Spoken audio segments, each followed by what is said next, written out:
Iceland's whalers discovered more damage inflicted by protesters today, ships that were sunk in Reykjavik harbor. The protesters say the Icelanders are hunting whales illegally under the pretext of scientific research. Everybody thinks I had something to do with sinking those ships. Blame Peter Brown. Peter Brown did it. Well, that was 25 years ago, and people still come up and shake my hand.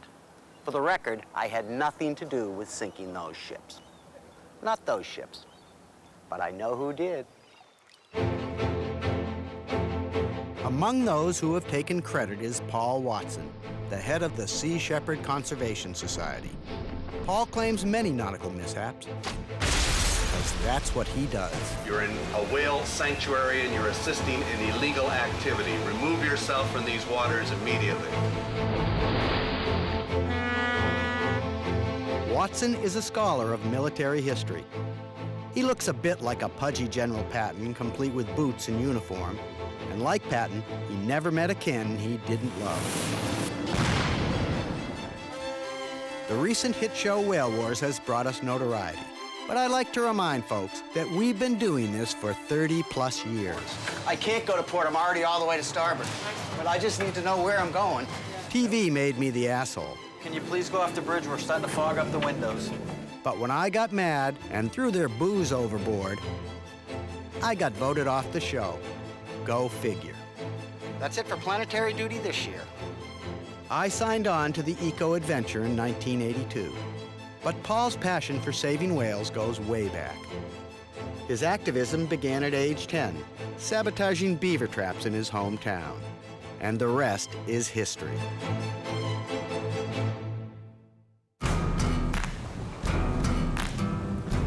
But what really brought him fame is when he stood in front of a Canadian icebreaker with fellow activist Bob Hunter to protest the harp seal slaughter.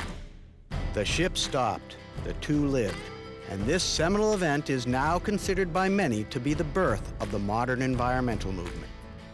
Over the years since, Hunter and Watson have risen in prominence, standing in the line of succession next to Henry David Thoreau and John Muir. Hunter went on to become a best-selling author and news anchor for City TV, a Toronto-based network. Good evening, I'm Bob Hunter. Welcome to Hunter's Gatherings. I was in China last week. Watson became dissatisfied with the passive tactics of Greenpeace, so he left and created the Sea Shepherd Conservation Society. I came on originally as a TV cameraman for NBC, liked what I saw, and joined up. Paul asked me if I had any nautical experience. I told him I had a canoe as a kid, and right away he made me first officer. You used to have knobs up here until I got hit by one of them. At least I'm not one of those guys who has to right port and starboard on his hands like some people I know. Besides, that only works when you're facing forward. While Greenpeace waves signs and yells, we actually stop environmental bad guys right in the act. Go, go, go, go! Forcefully if necessary. Get out of here and stop your pirate whaling operations. Now get out of here. I call it aggressive nonviolence. And as Whale Wars proves, it makes great TV. The Sea Shepherd Society has been compared to a militia. Except instead of assault rifles and grenade launchers, we buy ships. Some big, some small, all disposable. And even a submarine. Not that one. That was just a photo op. Ours was a mini-sub. It looked cool, but it leaked. Ships aren't really as expensive to buy as you might think, but they're really expensive to maintain. We buy shitty ships for two very good reasons. First, when the Coast Guard confiscates one of our ships, and it happens, they get stuck with the cost of maintaining it, as required by law until the dispute is settled.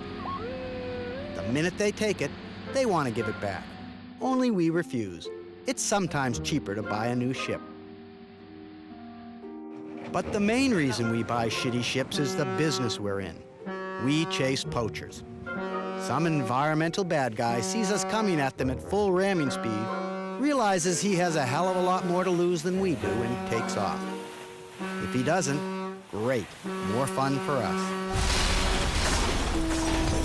We get around the high cost of maintenance by bringing on volunteers. They're not just free, but many pay for the privilege of joining up. And there's almost nothing they can't fix with just a hammer. Our volunteers are almost all vegans, at least the good ones. Vegans are a race of highly dedicated people, healthy, strong, and perpetually pissed off. It's been suggested that their all-veggie diet deprives them of serotonin, which makes them angry all the time. And one pissed-off vegan is worth a bunker full of AK-47s. The drawback to vegans is carbs. They bring on hundreds of pounds of potatoes, carrots, onions, and things that store well and guarantee survival at the expense of any joy at mealtime. I'm what the vegans call a barbarian. We hide meat, cheese, and any real food where the vegans can't find it. If a vegan finds so much as an Easter egg on board, over it goes. We do our cooking when the vegans are asleep. Believe me, it's safer that way. A lot of our volunteers are women. I like that because women seem to have more stamina than men. After a month at sea, it's the men who are whining about the conditions and want to go home. The women are just fine, and they're more aggressive, if you can believe that.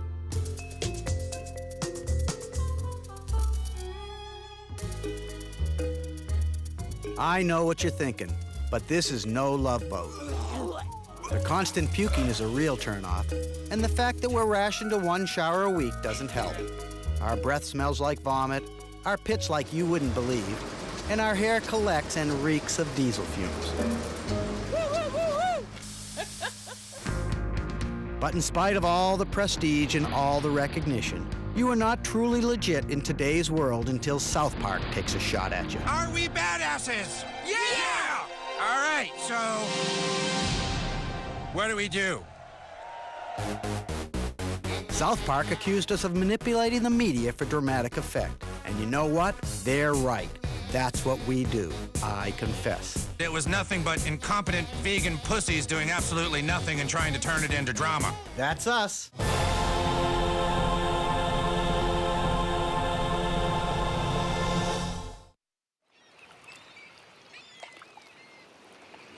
About those 2 whaling ships I did not sink in Iceland, an angry whaler sent us a tape showing both ships fully restored, plus 2 more just like it, all lined up next to each other in Reykjavik Harbor. The tape was someone's way of giving us the finger. Watson and I flashed on the same idea. Why not ram all 4 ships in a single swipe? So a course was set for Iceland. When, while passing through the Grand Banks, without any apparent reason, our port engine blew up. The damage to our engine was far greater than anything we could fix at sea. And with just our starboard engine, we could only do about 6 knots at 90% right rudder.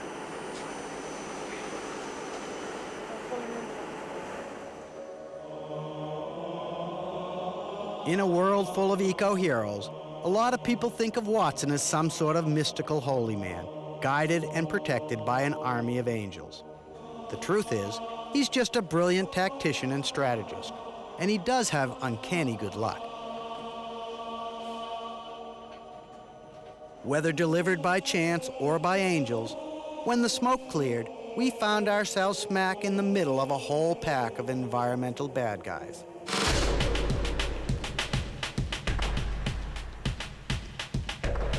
Cod fishing had been banned in the Grand Banks, and yet all around us were draggers from several countries, defying the ban.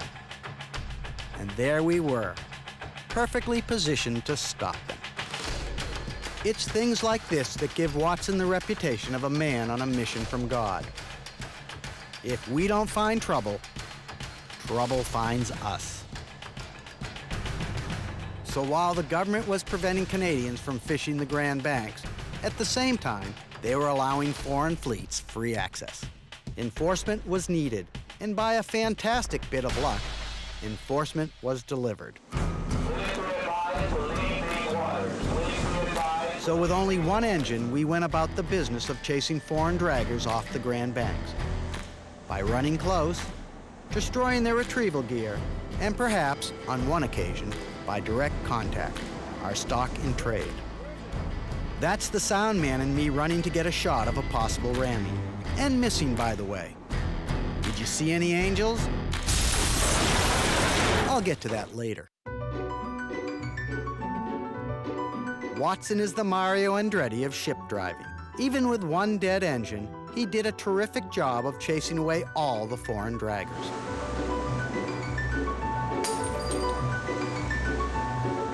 Please retrieve your nets and leave the area of the banks with respect to the World Charter for Nature.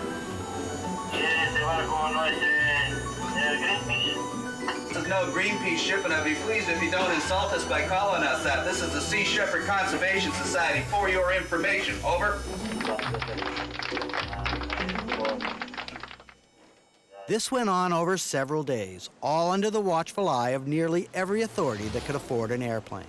The RCMP, the Department of Fisheries, the Air Force, and as always, the Canadian Coast Guard. But the politicians were reluctant to authorize an arrest because we were quite frankly right, and they knew it. Watson became an overnight national hero. With massive popular support, the politicians had to think twice about having him arrested. After all, it was their very own ban we were enforcing. To arrest Watson would be like arresting Santa Claus.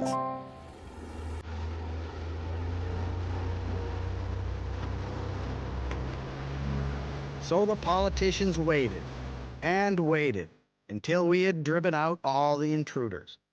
Then they gave the order to make the arrest. The Coast Guard came on board and took Watson into custody.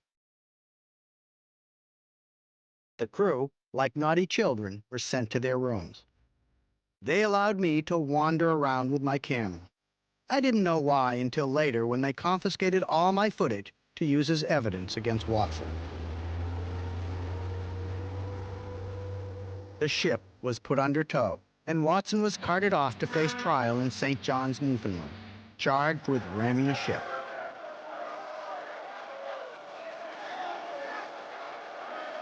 The trial lasted 2 weeks. But to make a long story short, the evidence they needed to convict Watson was the one shot I missed. If there were any angels on board, they didn't show up on film. And Watson, though not entirely innocent, was found not guilty. I was arrested for driving the Cuban and Spanish drag trawlers off of the Grand Banks in Newfoundland. I was charged with 3 counts of mischief. Doesn't sound like anything serious, except I was facing 2 times life plus 10. Didn't injure anybody, didn't hurt anybody, but I cost the Spanish and Cubans $35 million in lost revenues. We claimed victory in what became known as the Cod War, because after the trial, the Department of Fisheries sent out warships to patrol the Grand Banks, effectively chasing away all foreign intruders, the same job we were doing for free.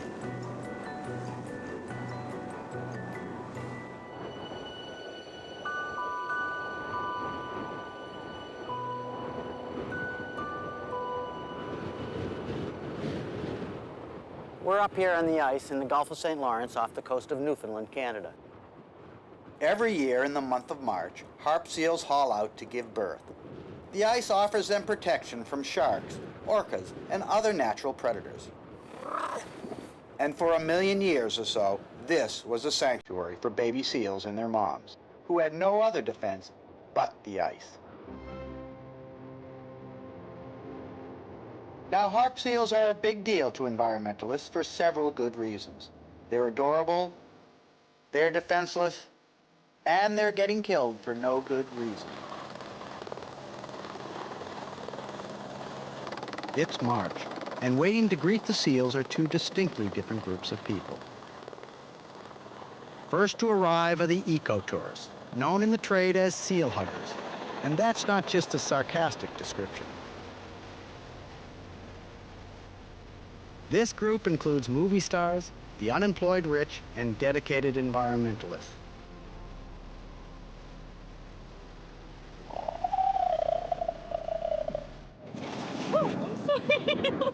It's okay. He's a wild animal. They're not all here just to smooch seals. Save the baby harp seals! Most are here to protest and harass the next group to arrive, the seal hunters. What's the deal? When you stop killing seals? Hey, Jack! What's the deal? When you stop killing seals? Hey, Jack! The seal hunters are mostly unemployed fishermen put out of work by the ban on cod fishing. They can't afford private jets and helicopters. They arrive in their fishing boats following the path carved through the ice by huge Canadian icebreakers.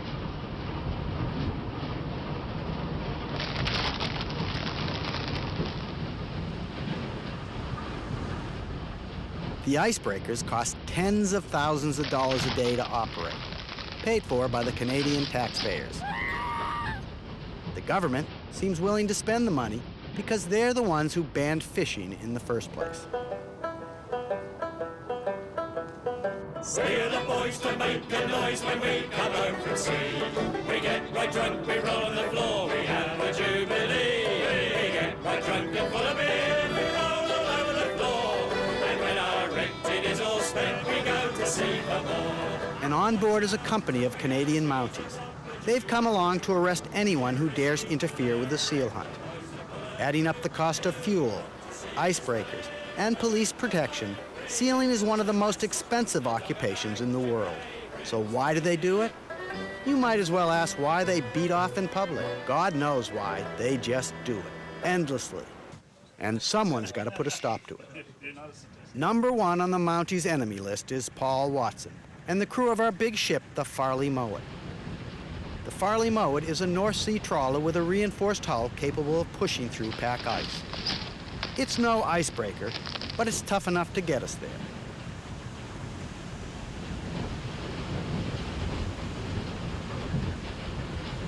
And who is with you on board of the Farley Mowat? There's 25 crew from 7 different nations, over. I was told there's a team with you on a project to film a story about you. Well, there's actually quite a few film cameras on board. I mean, that is the most powerful weapon in the world, and with it we're going to get images which we can send around the world to make people aware of what's happening here. Go get a job and quit getting them people's money from them, and you'll fucking have a different outlook on life and with the hunt and everything else. If you had a job, you wouldn't fucking do what you're doing. Calling frequency only. Over. Yeah, you tell them. So why would anyone want to bother the seal hunters? Well, while one group likes to hug and kiss the baby seals, the other, the hunters, like to knock their heads off. We're the boys to make a noise when we come home from sea. We get right drunk, we roll on the floor, we have a jubilee.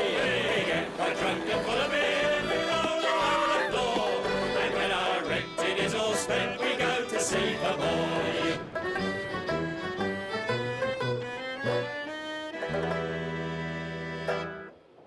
We do what we can to stop the slaughter. One year, we sprayed the seals with a harmless dye, making their pelts worthless to anyone but the original owners. I'm spraying a seal, Mom. I'm spraying a seal. Painting seals proved effective, so much so that the Canadian Parliament passed the Marine Mammal Regulation 33, subsection 1, specifically targeting us. Canadian Coast Guard, this is the Farley Mowat, returning your call. I want to inform you that you're in violation right now of the Marine Mammal Regulations 33, subsection 1. The Seal Protection Act, as it's now known, bars anyone from approaching to within a half mile of a seal, unless they intend to kill it. The Seal Protection Act protects the hunters, not the seals.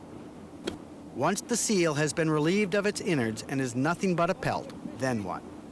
Because of all the protests over the years, the sale of pelts is banned in Europe and America. The The profit from other markets doesn't even cover the cost of the fuel the hunters burn to get up here, and certainly not the cost of running the icebreakers. So why do they do it? I'll tell you why. It's a blood orgy. They smear their faces with blood, get drunk, and kill for the sheer pleasure of killing. They know perfectly well what the slaughter looks like to the outside world, and they don't like being seen as bloodthirsty goons to their wives and kids watching on TV. Fuck you! So they do what they can to smash our cameras before we can get back to our ship with the footage. Hey! Fucking go home! Go home! Hey! They look absolutely ridiculous. Nothing wrong with that. We actually encourage it. Makes good TV. You fuck off, you fuck! Their English is limited to 2 words, which they repeat over and over. Fuck you, you fucks! They like to punch out women. Not nice, but there's a certain logic to hitting those who are not likely to hit back. Same reason they hunt seals, I suppose. Fucking go home, you fucking seal-hugging sons of bitches!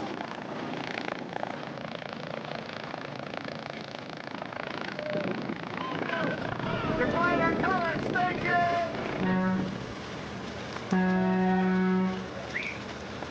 Lisa got punched in the stomach. Jerry got punched in the face. I got almost hack-a-pick to the head right onto my camera. You got hit also? Yeah, he wanted to show me that he dares to beat a woman up. Let's get, who got any photographs? He gave me a camera. 8 sealers assaulted our crew and hit 8 of them with clubs and hack-a-picks, injuring a couple of them, and the mounted police responded by arresting our crew and not the people who assaulted. Most of the crew made it safely back to the ship. Some were arrested and taken on board the icebreaker, Good use of tax dollars! charged with approaching a seal to within less than a half-mile without killing it. They were taken back to Newfoundland and released on $1,500 bond. The season ends, and one has to ask, did we really accomplish anything? We did get pictures, and we released them to the world press. The bad news is, years have passed and the hunt continues. The question everyone asks is why? There is no real market for seal fur, so there must be another reason why the Canadian government spends hundreds of thousands of dollars every year on icebreakers. And God knows how much on the salaries of all those Mounties flown in to enforce the half-mile law. What possible reason? My theory is this. Every year, the local economy gets an estimated $20 million boost from eco-tourists and protesters who pour in from around the world, all needing lodging, food, fuel, and helicopters to transport them to the ice. Protester accommodation is now a highly profitable industry for locals. So with all their good intentions, the eco-tourists are pumping new life into this gruesome pastime. To quote Pogo, we have met the enemy, and he is us. As to the seals, cute, aren't they? Take a long last look.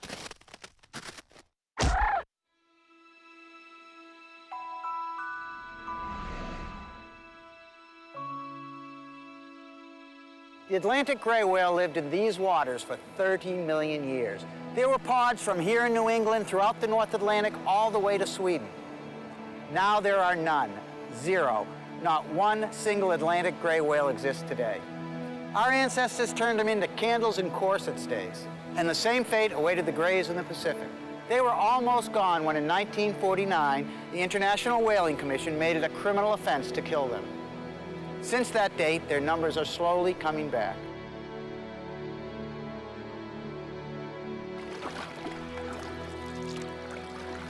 During the ban, something strange and wonderful happened. Grays who had never been hunted fell in love with us. In their Baja nursery, grays commonly pop up for eye contact and even pets from human visitors. Like giant puppies, they seem to thrive on human contact.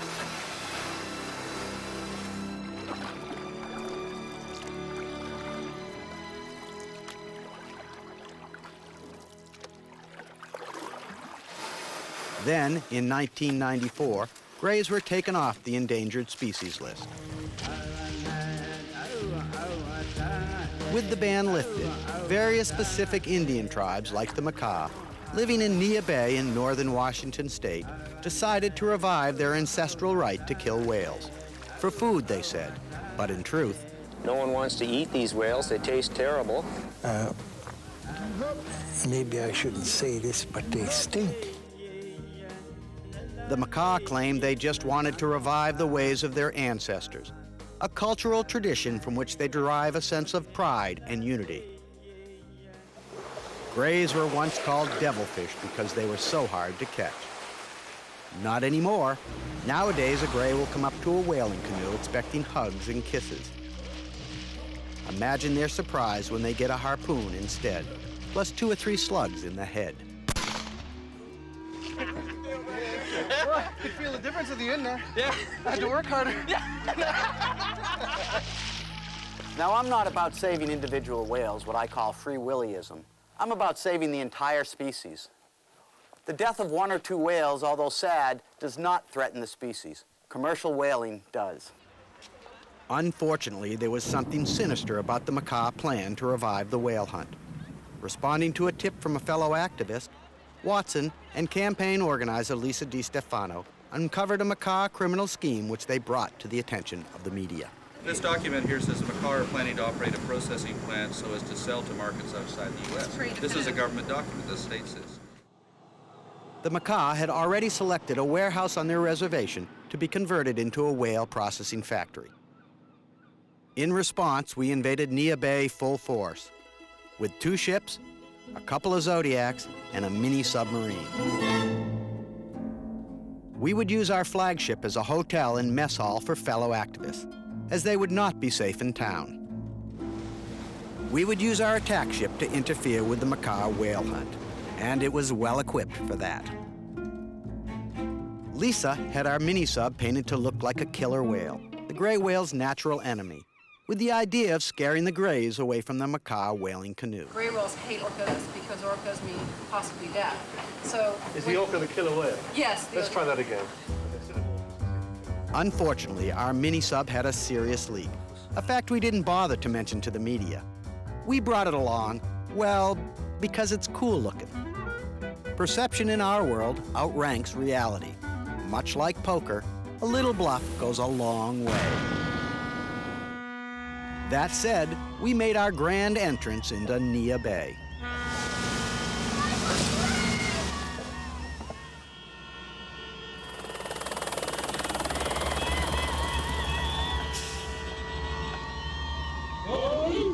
The locals came out to welcome us, not necessarily putting on their best face for the media.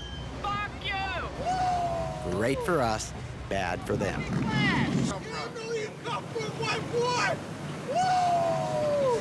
One guy thought he was doing his tribe a favor by strutting up and down the pier, striking defiant poses for our cameras. We called him Captain Morgan.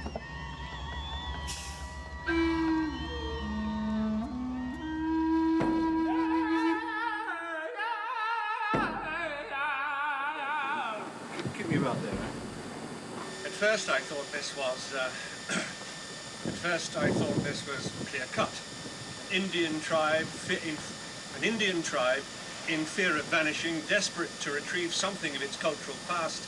But then you meet the conservationists, people who've devoted their lives to protecting and defending indigenous tribes worldwide.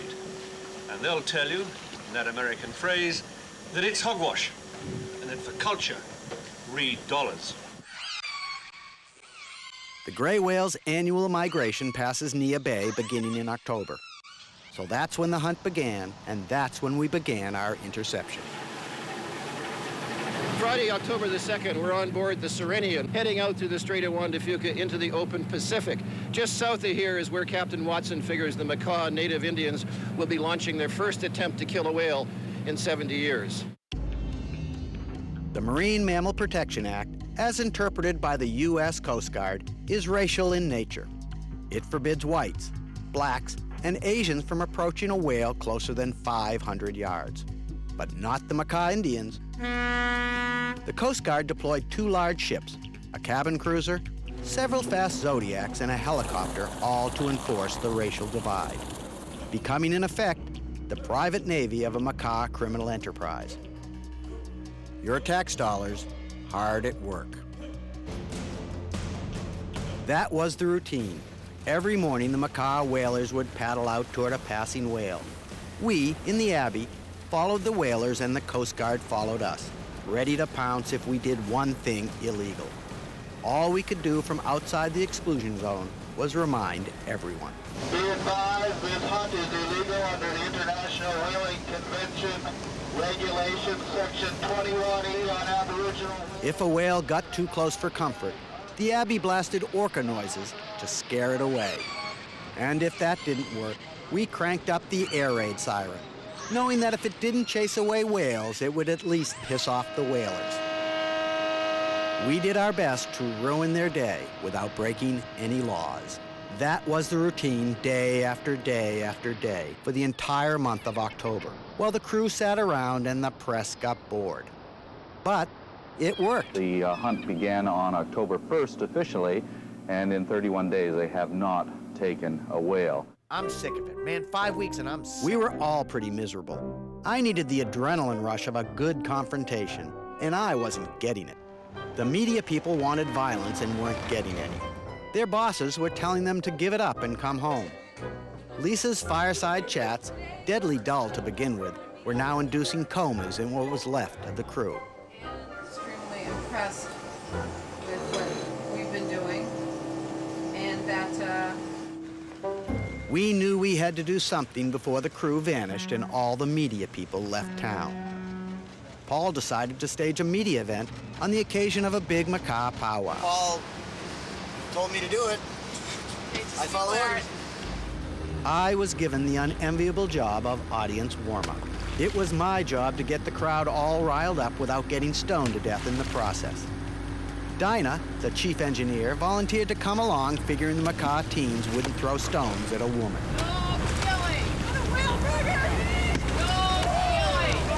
She was wrong, of course, but it didn't matter because we were under the protection of Watson's angelic umbrella. Nothing could hurt us. Even though Dinah and I made ourselves easy targets, and despite over 100 tries at very close range, not a single stone hit either one of us. Maybe Watson is a holy man. The Coast Guard pulled me over for speeding in the harbor. I showed them my rock collection, implying that if we went to court, a judge might wonder why the mighty U.S. Coast Guard chose to hand out speeding tickets while ignoring 100 or so cases of aggravated assault. A moment's thought, and off they went. With the crowd suitably riled, Watson's next act of defiance was to send Lisa with orders to trespass on tribal property. But she's been pretty courageous by being there.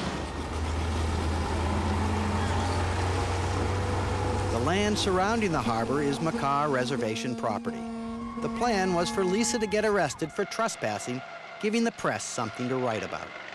But as she got closer and could hear the racial taunts, she began to have second thoughts about her role as sacrificial lamb.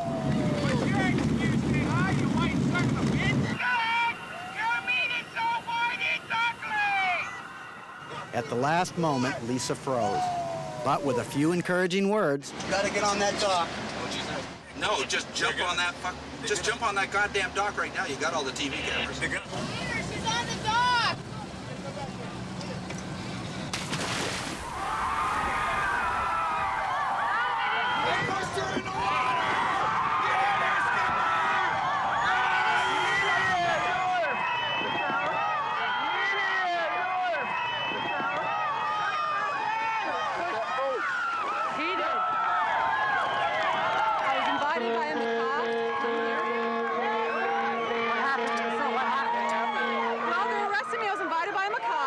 Trespassing. I'm coming up here. One of our people got assaulted, and he's refusing. He's hurting me now. They threw one of our people in the water, and you guys are doing nothing but harassing us. They assaulted one of our people with a rock. He refused to arrest. I'm sure Officer Svensson was just following macaw orders. In an effort to shut her up, he applied the Vulcan pinch, apparently unaware that it's a fictional thing. Back up, back up. Don't tell me to back up. Someone managed to bloody her up a bit, which absolutely guaranteed her a spot on the evening news of at least a dozen major networks, both foreign and domestic. And that could have been that.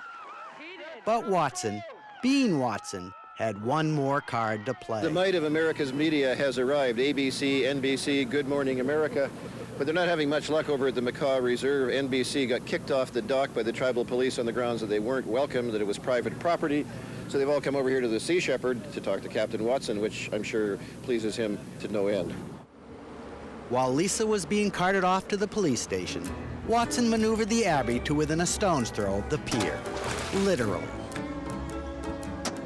Now, it doesn't take a whole lot of media savvy to realize that you never, ever throw stones at the very people who will present your side to the world. It's just common sense, something Captain Morgan and his buddies had little of. It's obviously a lot higher than it's been in a long time. Watch out, watch out. Let's all go and get stoned. Stones, stones, give me them stones. Let's all go and get stoned. They say they love you, and then they stone you. Let's all go and get stoned. Vincent, I know you don't care about enforcing the law, but just for the heck of it, take a look at the ice dock over here and watch the bolts and the rocks they're pelting us with. And that was all they needed. The press went off to upload their tapes and file their stories.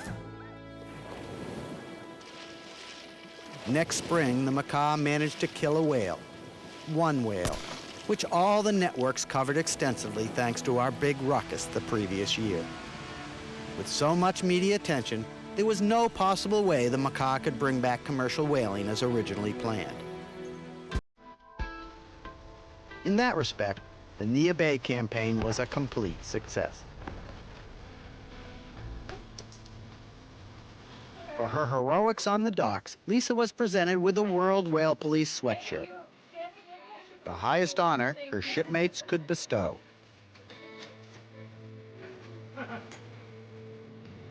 Oh. It's been too long. So much.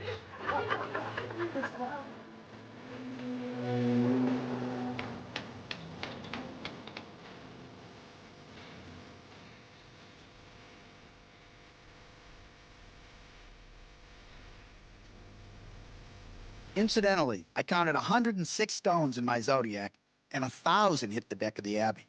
I gave them out to volunteers and backers.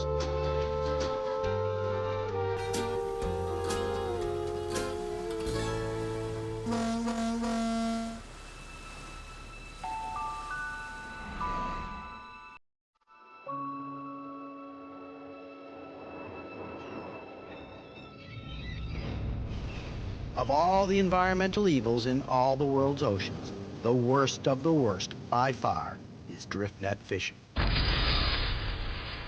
The bikini H-bomb tests in the 50s killed a lot of fish, for sure. But that was a mere drop in the bucket compared to the damage done by drift netters.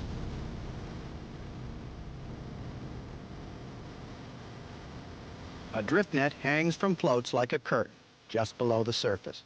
Most are about 10 meters deep, but very long.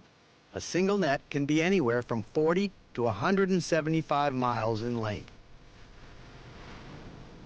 Like something from a sci-fi movie, they scour the oceans, cleansing them of all living things to the depth they are set. Nets are typically set out in the day that allow to drift through the night when the fish come up to feed.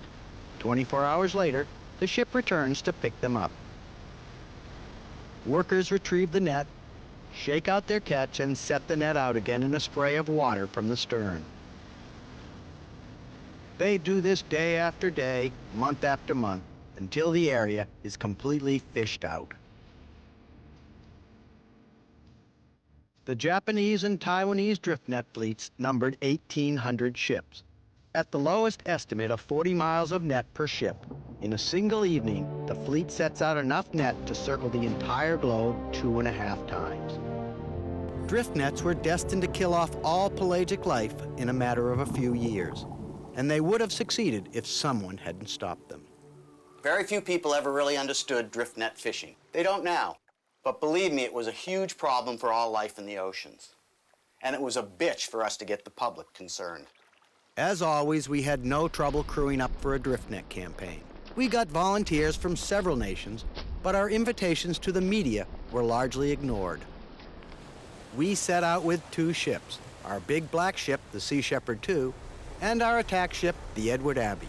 The Abbey was designed for speed, not distance. So to save fuel, we put her under tow and headed out to sea. Watson put an X on the chart, and off we went.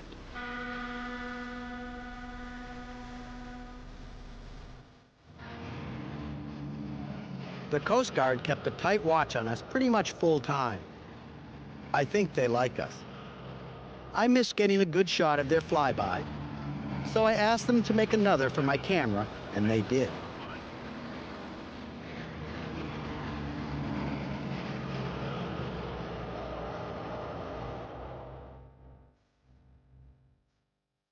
Asking passing ships for information rarely helps, but it's worth a try. ¿Ni barcos por allá? Negativo, negativo, no hemos visto nada. Strangers don't usually pass on information to someone flying the Skull and Crossbones.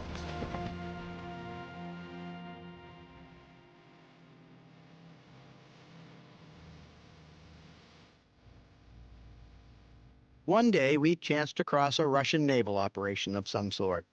The Russians threw up a smokescreen to hide what they were doing, but they seemed to know who we were and what we were up to. We're a conservation vessel, and we're out here to stop the Japanese from take seals and birds and dolphins and whales in their nets. Roger. We are very impressed. They have a very noble vision, and we would like to wish you all the happiness in working your profession. I don't know how to call it all. Thank you very much. If there were any drift net ships around, the Russian Navy would certainly know their whereabouts, but not likely say anything helpful during a secret military operation. Landlubbers have no concept how really huge the oceans are. Searching for a ship somewhere in the Pacific is like looking for a motorhome somewhere in North America while riding a bicycle. No problem, though, because we had something better than GPS. We had Watson.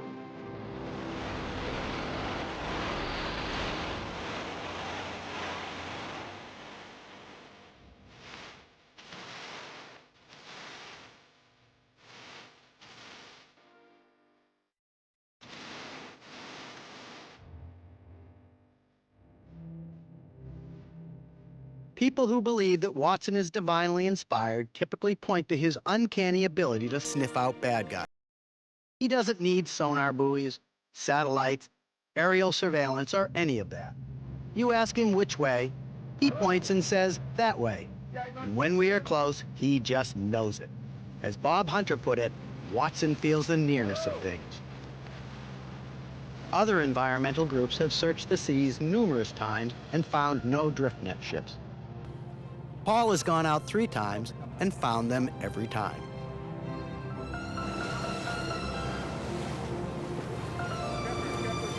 One early morning, about 1,000 miles north of Hawaii, Watson ordered the Abbey off tow. Somehow he knew our target was close. As skipper of the Abbey, it was my job to speed ahead and confirm what Watson's instincts were telling him. And sure enough, in a matter of just a few hours, I located a buoy marking one end of a drift net. And just beyond, still setting out the same net, the drift net ship itself, the first of several in the area. Yeah, it's the Japanese, Gen E1 Maru, number 68. And they're setting their nets, over. Okay, roger that. We're homing in on that position you gave us for their beacon, so we plan to be there within the next 8 or 9 minutes, and we'll slow down and go about our net retrieval, over. Hey, Mark. We're headed right now to a beacon. We've been given the position by the Abbey, so we want to get as ready as possible with our net retrieval gear. so we're on our way to the end of the net. Drift nets are called curtains of death because they kill just about anything that comes in contact with them. Well over half the catch is discarded. I estimate the kill ratio of intended catch to bycatch at around 50%. Everyone on board wanted to take part in destroying the drift net. It was like the flag raising at Iwo Jima.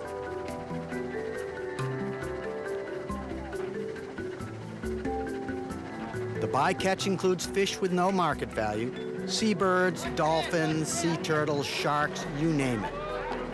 No one knows how many marine mammals get wrapped up in these things.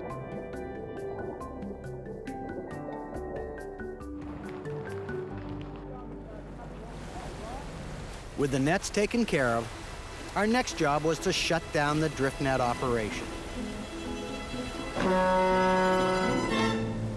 This is Sea Shepherd. Stop your engines. Stop your engines. You'll not be harmed. The question people are always asking is, how do we get away with it? Ramming ships at sea is without question illegal. I have a theory about this. I believe the navies of the world are actually glad to have us out there, doing what they wish they could do, but can't, for political reasons. Like those Russians we passed, cheering us on during a war game. The navies watch us with their big spy satellites ramming drift net ships, wishing they could do the same. And as long as we don't hurt anybody, they politely look the other way. Why would you have to ram the boat? Can you not speak to these people and maybe negotiate some sort of a settlement? All the negotiations in the world haven't stopped them so far in the North Pacific. They put out about a million and possibly 2 million miles of net every season. So Captain Watson had decided that negotiation time was over and it was time to go in there and make a very specific statement. Over. As everybody from Mandela to even Gandhi understood, past a certain point, if it's not working, you've got no choice but to get on with a war. The prime directive of the Sea Shepherd prevents us from risking injury to anyone, which means we are not allowed to sink an enemy ship at sea or harm anyone on board. But we are allowed to put them out of business by knocking off the power block, the machine they use to haul in nets, which hangs conveniently over the side of their ship. We're coming up on the net. Watson's getting ready to give them a blast of the horn to let them know. The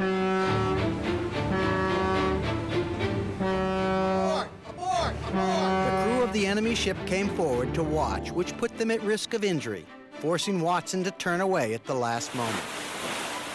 I wouldn't back off. I had to swerve away at the last moment. I couldn't hit him.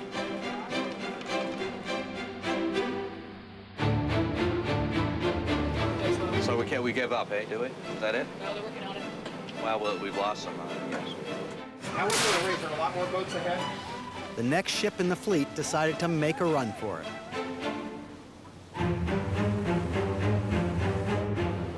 Hey, Abby, what's happening? Over. Just trying to slow her down, Paul. Just trying to slow her down. Over. I steered the Abbey back and forth in front of the drift net ship in an attempt to slow it down, giving the Sea Shepherd, which could only do 8 knots, a chance to catch up.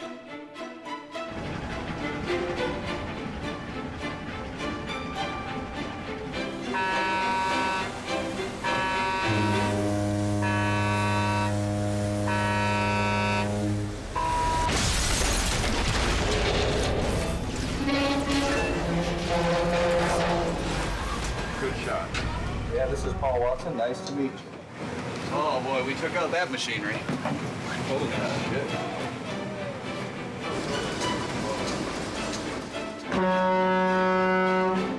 Now, as I understand it, Bob, you've already had a couple of confrontational incidents whereby you have rammed, or the Sea Shepherd has rammed the Japanese fishing boats. Is that right? Over.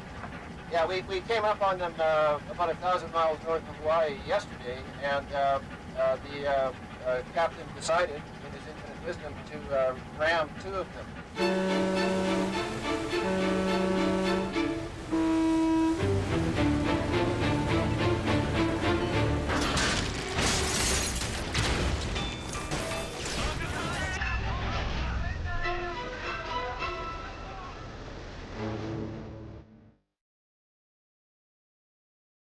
Ramming these guys is one of those guilty pleasures no one on board feels guilty about. Here's a confession. The damage we did to the drift net fleet of 1,800 ships was utterly insignificant. Sinking a couple of power blocks wasn't going to bring down the industry. But that was never our intention. Our job is to manufacture awareness, what Bob Hunter used to call mind bombs for the media. Our images were ratings gold. People noticed, and drift nets were banned worldwide. There are still a few drift net ships operating here and there, but nowadays they do so illegally, which means, like drug lords, they have no enforcement agency to complain to when someone like us, accidentally on purpose, smacks into it.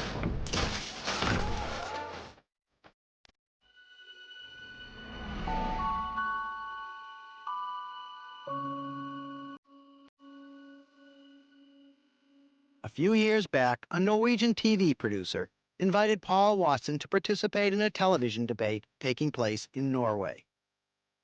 Watson was in Germany at the time, and he might have flown to Oslo like anyone else. But Watson, being Watson, borrowed the good ship Whales Forever from a German environmental group, announced his plans to the press, and set sail for Norway. A few years back, Paul took credit for sinking 2 Norwegian whaling ships. The Norwegians put him on trial in absentia, found him guilty, and sentenced him to numerous years in prison. In the opinion of the Norwegian government, Watson was a fugitive on the run. By now, he attracted paparazzi wherever he went. And sensing a celebrity arrest, reporters from England, France, Germany, the US, Canada, and 6 other countries piled on board. Everyone knew the Norwegian government had it in for Watson, but no one ever dreamed the lengths they would go to lock him up. So rather than wait till he set foot on shore in Oslo, the Norwegians decided to capture Watson at sea. And for that, they sent out the Indennis, believed to be one of the largest warships in their navy at the time. I want to inform you that the intentions of the Norwegian government is to take you under arrest and bring you to the nearest port. Norway are willing to use whatever means we need to take your ship. You know, so if I'm going to lose my ship, I might as well have you take it from me out here, and you know, I'd rather sink it than turn it over to you. Over. It does have torpedoes and anti-aircraft gunnery on board. Well, it's a big warship. I don't think they'll fire torpedoes at us, but we'll see. The captain of the Indennis made several tactical blunders, one after the other. His first blunder was to cut across our bow, a tactic intended to force us to turn into Norwegian waters, where the Indennis had legal authority. We were just entering this area right here when we were informed by the Indennis that we were in violation of Norwegian territorial waters. We knew to the inch where we were and had the GPS to prove it. Everybody's information, we are 12.5 miles from the nearest point of Norwegian land at the last position. For their next trick, the Indennis tried to jam our propellers by dragging a rope under our hull. A fairly effective technique, one we sometimes use ourselves to stop Japanese whalers. Well, the crew are right now engaged in trying to get the ropes that we cut. We cut their line that they were trying to foul our prop with, but it's underneath and it's wrapped on the rudder. I don't understand his actions here. He's just sitting off. This would be the time to attack us, but he hasn't done so. Their rope missed our props, but managed to snag the rudder, jamming it badly enough that we had trouble steering the ship. It was at this point that the captain of the Indennis announced his intention to open fire, beginning with a warning shot across the bow. This is Whales Forever, over. I understand you're going to fire on our ship, over. Take shelter, get the people in safety. We intend to stop you then, over. Those of us who travel with Watson knew we had nothing to fear. One way or another, we would come out on top. But everyone else was scared shitless, because if there ever was a sitting duck, we were that duck. Yeah, I'm scared. I'm scared for every person on this boat. I'm the medic here. They warned us that they would fire and kill people if that's what it took to get this ship under control. And you have to take the responsibility for that. Well, it's very easy to wash your hands there, Mr. Pontius Pilot, but if you fire that gun and you hurt anybody, the responsibility is yours. Over. Lisa panicked. She got on the radio to Sea Shepherd headquarters and told them to contact the U.S. State They're Department. getting ready to open fire on us. Do you read that? Do you copy that? Does that mean anything to you? Over. Yes, hold on. Let me transfer you to our overseas emergency. Please hurry. I can see a cannon pointing at us at this exact moment, and we're in international waters, heading for a place where we would like actually you to escort us.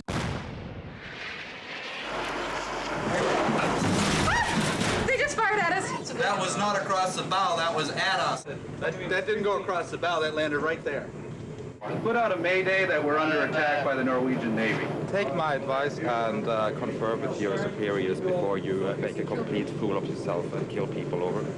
I'm in contact with my superiors all the time, so thank you for the advice. Okay, I think we've got the State Department on the line. I think we can connect. No, hold on one second. They're firing upon us. Do you understand? Have you ever been fired upon? Julie and Jenny, they're laughing the whole time. Now, you may be denying this, but this is happening, and you're going to look awfully fucking stupid when they kill us. The French embassy in Paris. Call the French embassy. Mr. Watson, would you like to join us? In the midst of all this, a Norwegian news station called on the ship-to-ship channel, wanting to conduct an interview with Paul. I will put you now into the studio, and you will be on the air, okay? That's good. Now, okay, I have to ask you one simple question. What did you eat for breakfast today, actually, Mr. Watson?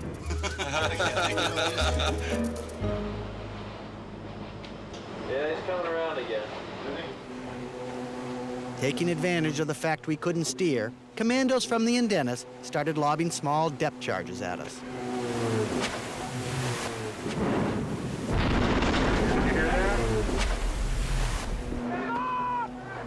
They tried 4 times to sink the ship with no success. And that's because the Wales Forever was built tough enough to plow through North Sea ice. As a result, we suffered no damage other than a few dents. I think it's a good thing we have a good hull. You know, this has got a thick hull. Otherwise, if it were a normal fishing boat, it would break it.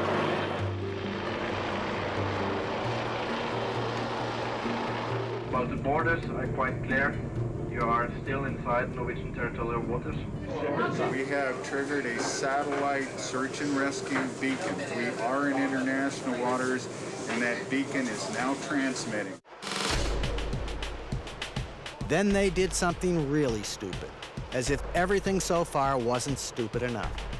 They cut across our bow one more time, expecting us to turn toward land as before.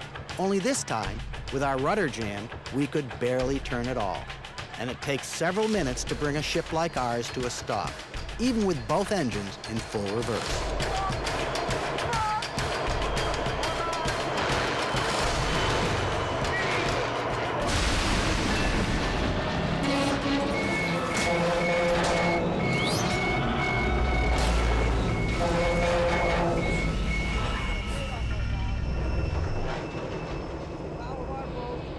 Watson believes the Indenis rammed us intentionally, but I'm not so sure, because they hit the strongest part of our ship with the weakest part of theirs. And that's just not how it's done. Believe me, I know. I think we've got a list, so I don't know if we're taking on water. We're checking it right now.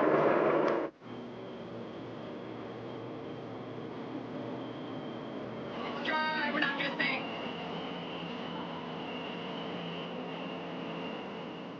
The press got one hell of a story. They spent the next several hours uploading tapes, while the Indenis, poor thing, went limping back to its home port.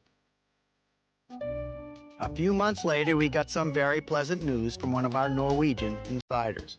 Apparently, our bow had cut through several ribs along the port side, causing so much damage to their multi-million-dollar warship that it was almost cheaper to scrap it than to fix it.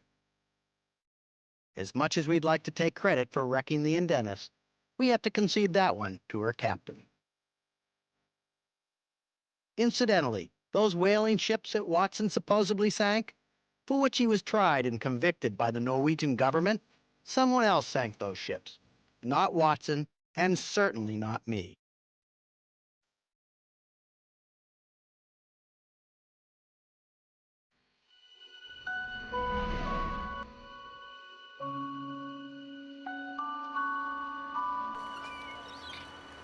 Meanwhile, across the globe, we got a call from the Galapagos Park Rangers asking for help. It seems that commercial fishing fleets were poaching the Galapagos Marine Sanctuary. And the Rangers had neither the equipment nor the know-how to stop them. We are specialists in that department, so off we went like hired guns to chase away poachers. Along the way, we came in sight of Cocos Island, the fictional location of Jurassic Park, and one of the most beautiful tropical islands on Earth. We couldn't just drive by without pausing to enjoy a few of its legendary wonders.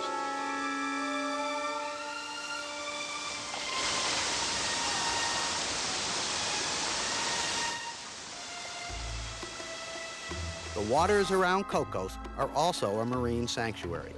Most people think of marine sanctuaries as playgrounds for well-to-do scuba divers. And while that's true, they are also much more. Come the day we overfish the oceans, and we are close. Marine sanctuaries will serve as a source of replenishment, an emergency genetic preserve. In saving these sanctuaries, we may be saving the oceans. Let's hope it doesn't come to that.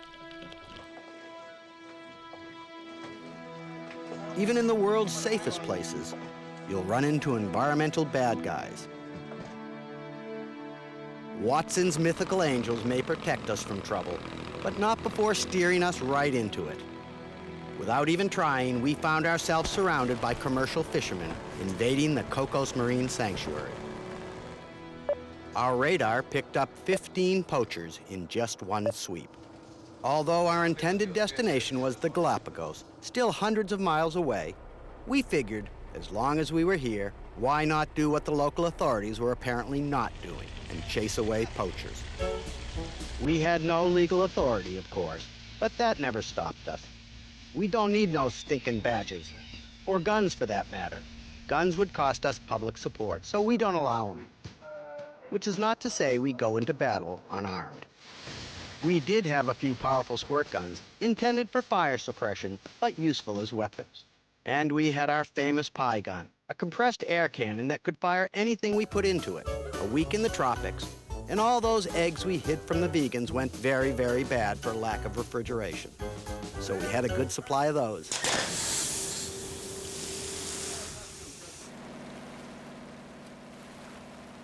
And we had the Abbey, our fast attack ship, driven on this occasion by Lindsay Holloway, a formidable weapon in her own right. The Sea Shepherd is approximately 2 kilometers ahead of us. They have chased down 2 fishing boats and asked them to please pull in their lines. And now they're proceeding to go after 2 other fishermen around the other side of the island. But the most fearsome weapon in our arsenal is a vegan named Allison Lance. Nothing pisses off a vegan more than the exploitation of animals. They don't eat honey, for example, because honey is the slave labor of bees. Mark, just go in first and take a look at it and then come right back out with those. We put Allison in a Zodiac and launched her like a torpedo toward some distant poachers, along with a prayer for anyone that got in her way.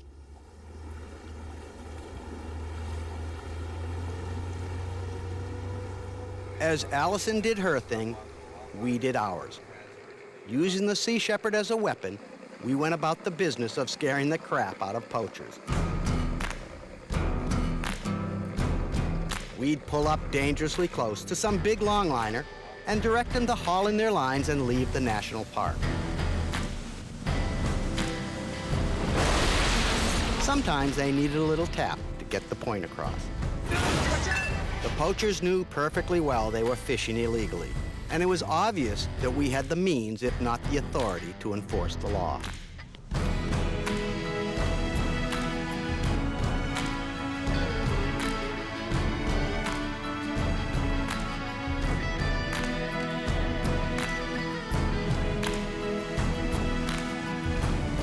If a fishing boat dared to return after being chased away, or refused to pull in their lines as ordered, Lindsay would close in and remind them.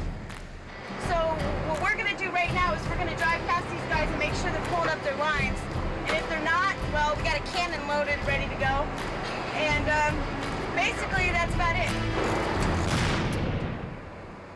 Watson's Civil War relic shoots out nothing more harmful than a puff of smoke, but it's a surprisingly good motivator. While we were out chasing boats, Allison, with no weapons and no ship, single-handedly apprehended an entire fleet of 8 commercial fishing boats, catching them in the act of loading their catch onto a big tender. How she did it, no one knows, no one asks. This is one day. They set their lines last night, and this is from one catch. She called the park rangers in to make the arrest, and while waiting, kept the crew entertained by lecturing them on how fishing was a crime against nature. You're wrong. You know you're wrong. Funny. Not too funny if I stuck it in your mouth and drug it, would it be? And I'm sure everyone was happy to see the cops arrive. They're catching fish inside the national park. This is really bad. As Allison was about to leave, one of the fishermen asked to speak to the man in charge. I can just let you listen to them right now. Over. Ya le escucho por aquí, ¿qué pasa? What did he call her? I think they called her a dirty gringo whore. He must know her. All on the bowl in the ever-running bowl in the hole on the bowl in the bowling hole. All on the bowling so early in the morning, the hole on the bowl. In their hurry to leave, some of the fishing boats cut their lines, leaving us the not-so-fun job of hauling them in. Long lines have floats and flags attached, so they weren't hard to find, but some were several miles long. Finer weather, a hole on the bowl in the bowling hole. Well, no good deed goes unpunished. That commercial fishing fleet Allison apprehended near Cocos Island, turns out it was owned by a corrupt admiral in the Ecuadorian Navy. 4 days later, when we finally arrived in the Galapagos, there was one of the admiral's gunships waiting to greet us. He sent a small posse of officers on board to arrest Watson, posting a guard at the gangway to make sure no one tried to escape. Apparently, the admiral had been poaching the marine sanctuaries for some time, and no one could stop him, least of all the Navy. He was the Navy.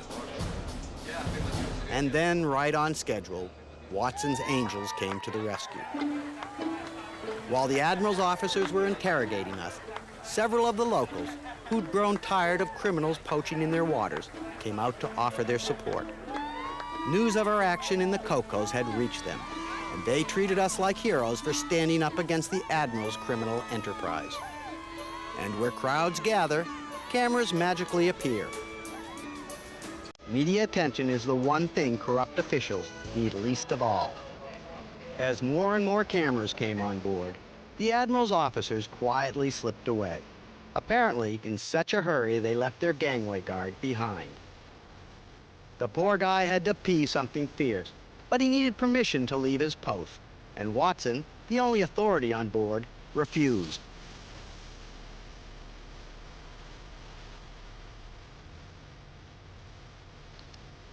We couldn't stay in the Galapagos forever, but the park rangers could, so Watson decided to give them a very generous gift, the Edward Abbey, now painted white.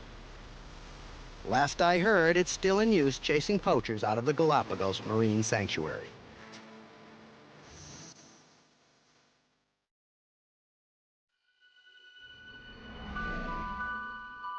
Way up north, halfway between the British Isles and Iceland, is a small group of islands known as the Faroes, a Nordic word meaning fairyland. And a fairyland it is, where every town and village looks like a painting by Norman Rockwell. Picturesque villages with beautiful harbors. Towns with expensive, trendy shops. Unparalleled freedom, including the right to smoke without fear of harassment from health Nazis. Just about everyone owns a late model car. Not that there is any place to go, really. In fact, the Faroese enjoy the highest standard of living in all of Europe.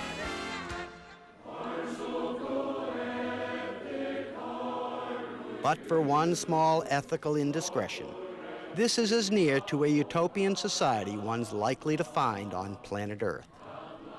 Every so often, Perhaps 4 or 5 times a year, a fisherman will happen upon a pod of pilot whales. The fisherman will radio others, and then together they will herd the pod into a channel that has no exit. A dead end in more ways than one. Waiting for the whales are hundreds of villagers who celebrate their arrival in a most peculiar way.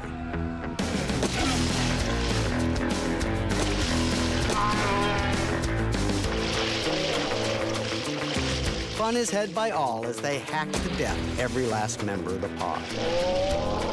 Mothers and pups aren't spared, eliminating any possibility of population recovery. Pod by pod, they are killing off the entire species. And why? I think it's beautiful. I know, powerful, and the sea is red, and it's... And once the whales are beached, the people on the shore will go to the whales and cut the spinal cord and kill them in that way. It's a spectacular sight. I don't see the pigs and the cows that I eat getting killed. It's just the same. And it takes normally about 5-10 seconds to kill a pilot whale, if it's done correctly.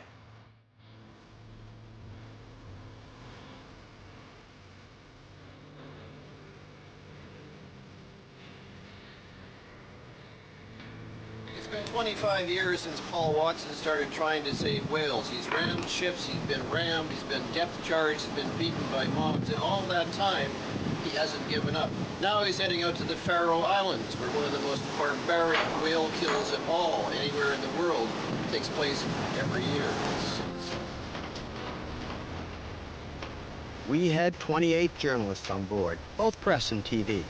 For most, it was their first time at sea.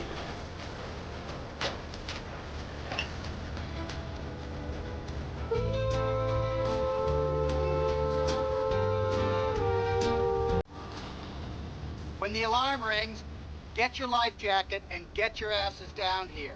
The boats will be released on the captain's orders, or if he's dead, on my orders. In reality, though, what we would probably do if the ship is sinking is get as many people as we can into one life raft so we can share body heat, keep our bodies warmer. The one person the guys on board would most like to share body heat with was a Dutch movie star named Kim van Koten. Some slick producer promised her a role in a feature film about Paul Watson, one of several that would never get made. So what brought you out here? Well, in the first place, the part in the movie Ocean World. Oh, my phone is ringing. Oh. The camera or just... Yes, just what is your part? I play the role of Chantal, the lesbian vegan cook. Kim kept the media occupied while I drummed up some sort of conflict for the press. The press would get all sorts of conflict if we entered Faroese waters. Police, customs officers, and maybe even a warship. But first things first. Outside of their economic zone, you know, they really have little or no jurisdiction. The further we are away from anything that they would consider their waters at all, the better off we are. So we were very careful to stay just outside the 3-mile limit. As always, Watson is thinking 3 moves ahead of everyone else. He decided we would get some media attention if he ran a blockade, a whale blockade. Tell them to hit the whale sounds and hit them hard. We gotta go get them. So for a couple of days, we circled the islands playing orca whale sounds over the ship's loudspeakers. 3 on deck and another underwater for the benefit of the whales. According to the data that Seabed Industries provided, pilot whale will respond at a range of half a mile. Orcas are the natural enemy of most other whales. So hopefully we were saving the pilot whales from the slaughter by chasing them away with scary sounds. In the meantime, to keep the media people happy, we gave them all the B-roll material they could possibly use to flesh out their stories. We took them out in Zodiacs, and we brandished our magnificent squirt guns. We unrolled barbed wire as defense against boarding parties. We donned our survival suits, put on gas masks, and set off smoke canisters for no other reason than to make pretty pictures. Okay, there you go. Look at me, guys. Say what you will, we give good B-roll. As to the real story, here's a confession. The whale songs we were playing weren't orcas at all. They were humpbacks, a harmless species that no other whale fears. What's more, we lied to everyone about the underwater speakers. There weren't any, and we made no effort to hide the fact there was nothing on the end of our audio cable. If you noticed, good for you. No one else did, not the reporters anyway. They get paid by the story, not the facts. But the whale songs were never intended to scare away whales. Like Homer's sirens, they were meant to attract, not repel. And they attracted a whole boatload of Faroese police. And where there's police, there's conflict. Just what all the reporters needed to justify their per diem. Police and customs, they want us to stop. This is police and custom want to control you. Would you please stop the ship? We haven't entered Faroese waters. Please stop the ship. Watson will rarely raise his voice to the opposition. At least not when cameras are around, which is pretty much always. We want you to stop now. We will stop when we enter Faroese waters. You have crossed the 3-mile limit. Forward. Well, not according to my radar. This looks to me pretty clear. 6 miles here, 6.8 miles there. I have right of passage through these waters. That means that you are going to make sure that no whales are coming ashore. Roger. How good is your device? Well, we paid enough for it, so I hope it's good. So we'll just have to see. I think we'll be able to cover everything except for the southern island. Yes, but we are doing it our way, and you have already crossed the border, and we want you to stop so we can come on board. When I cross the 3-mile limit, then I will request you to come on board for customs. Our game was to create enough conflict to keep the onboard media happy. And there was no one better suited to the task than Press Secretary Frank Trinkle. We called him Mini-Me because of his tendency to dress, talk, and even pose like Watson. Trinkle kept in constant touch with various news agencies via his satellite phone. Tell them that we are in international waters and an attempted act of piracy has been committed on the ocean warrior in international waters. He had the ability to blow the most trivial event way out of proportion. Definitely our kind of guy. Act of piracy. Mr. Actor. We were never quite sure whether he was acting or whether he actually believed his own line of crap. Are you prepared to spend time in jail for this case? If it's necessary, yeah, sure. Police boat, this is Ocean Warrior. Just to piss them off, Watson slowed the ship, allowing the police to come alongside. Then turned down their request to board. Don't let them on. Don't let them on? No. They're coming on board. You do not have our permission to board. We are not your water. Get everybody in their defense positions. Going off? One of our more enthusiastic volunteers thought it might be fun to blast the cops with a water cannon, getting us all shot up in the process. Hey, don't look like you're going to use that thing. Stupid shit. Police and custom officers want control. All right. Introduce you to Captain Paul Watson. I've got a statement here from our clients, so we're going to play that on the loudspeaker. We were hoping the cops would board with weapons drawn, which, because we were in international waters, would force State Department involvement along with global news coverage. But that didn't happen. Faroese police, recognizing a media trap, wisely and politely backed off. Your police and customs boat just tried a forced boarding. They were not allowed on our vessel, but we consider a forced boarding an act of piracy on international waters in an area where we have free right of passage. If we go inside of 3 miles, we'll request customs clearance, and we'll be happy to speak with them. Watson had good reason to expect the police to board. Oh, yeah, well, last time we were here, they shot at us. I had a bullet miss me by 3 inches. I still have the piece of bullet. It was a fiberglass tear gas bullet. Kimmy, our Dutch movie star, didn't sign on to get arrested and was tremendously relieved to see the police retreat.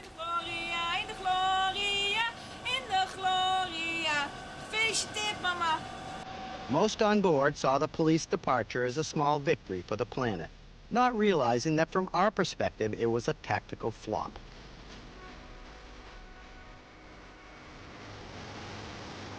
Nobody likes it.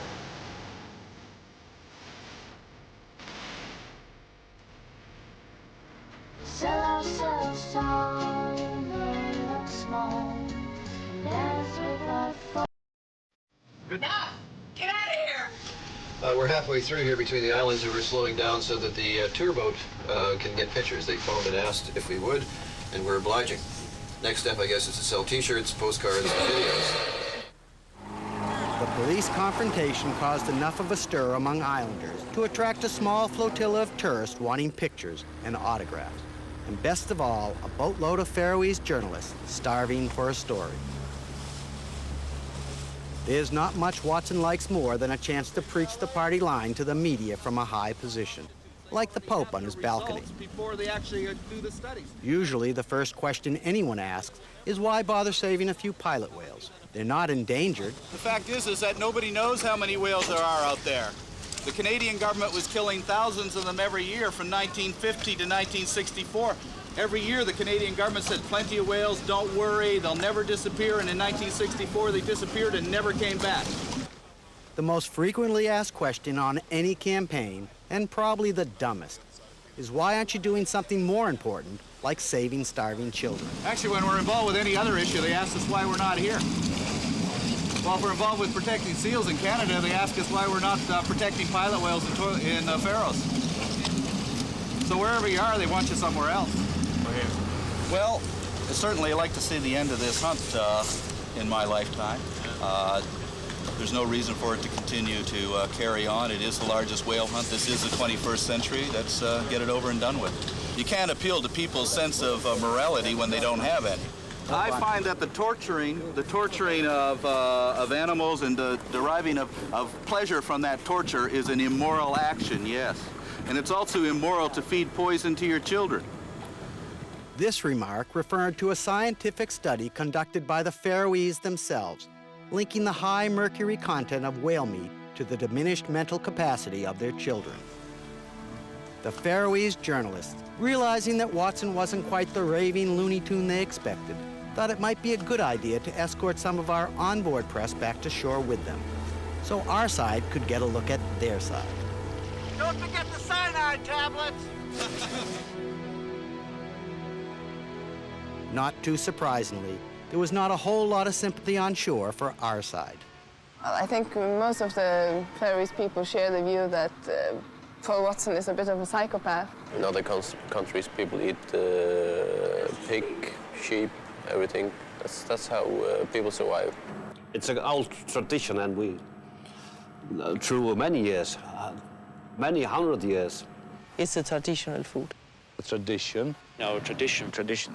Well, you know, for a long time, cannibalism was traditional. It's fine that he likes the whales and so on, but they are not human, they are whales.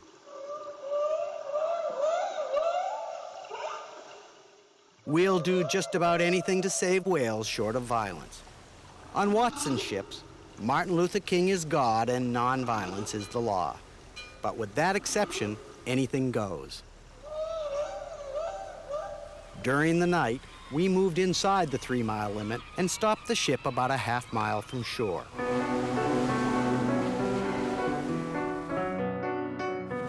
Okay, we're rolling. Sunday afternoon, a bit of a sea, a bit of fog. There's 3 boats coming towards us. One of them may, in fact, be a Danish warship. We've been told that they have some message for us. We'll wait and see what it is. They had a press conference today in which they made some kind of an announcement. We're waiting to see whether they decided that, in fact, that we are in contravention of some law that they've cooked up one way or another. The truth is, the police had every legal right to board now that we are in Faroese waters. With media attention at its peak, Watson decided that the time was right for the big showdown. Of course, the crew was ordered to treat the police with the utmost courtesy. Okay? Thank you very much. By now, there were more than a dozen TV crews on board, in addition to the ones that came with us, for a ratio of about 10 news reporters for every newsmaker. incitement to you. Incitement? Yeah. What's that? In every campaign, there is a moment of truth, and this was that moment. Family name, Watson. First name, Paul Franklin. Place of birth and nationality, Canadian, is hereby charged for violating the section 16, in brackets 2, number 4, and section 6, brackets 1, subsection 2, section 16, subsection 1, confers section 2, subsection 1, number 5, 6, and 7. And this is the third one, which will be the first time I'll read it. Section 16, subsection 1 of the Act of Fair Islands confer the 1982 United Nations Conventions on the law of sea, Article 25. Brackets 1 and so on and so forth. I don't know if you want me to read them all to you. I don't need all the brackets. Okay. Anyway, you're going to charge me again tomorrow? The Danish authorities could read charges all day long, but there wasn't much they could do beyond that, with so many people watching through so many lenses of so many cameras. I'm sure it wasn't the spectacle of one Canadian reporter ready for just about anything they could throw at us that caused the Danish authorities to hold back. It was, in fact, the presence of so many cameras on board. But there was no confrontation, no blood, no tears, and most importantly, no whales were killed. I'm Bob Hunter in the Northeast Atlantic for City Pulse tonight.